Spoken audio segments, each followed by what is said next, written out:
Assalamu alaikum wa rahmatullahi wa barakatuhu.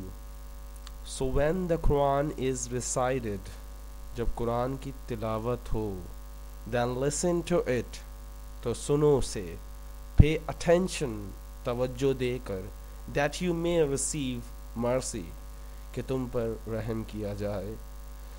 So when the Quran is recited, then listen to it, pay attention that you may receive mercy.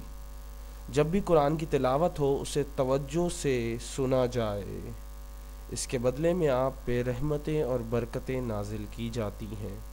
तो जब भी आप अब कुरान की तिलावत सुने तो तवज्जो देकर सुने ताकि आप पर और हम पर रहम किया जाए.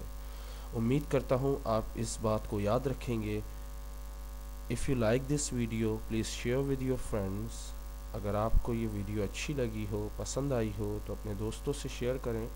Hope you enjoy. अल्लाह हाफिज़. अस्सलामु अलैकुम. Pray for my parents. May Allah give us Jannah. May Allah give our parents Jannah.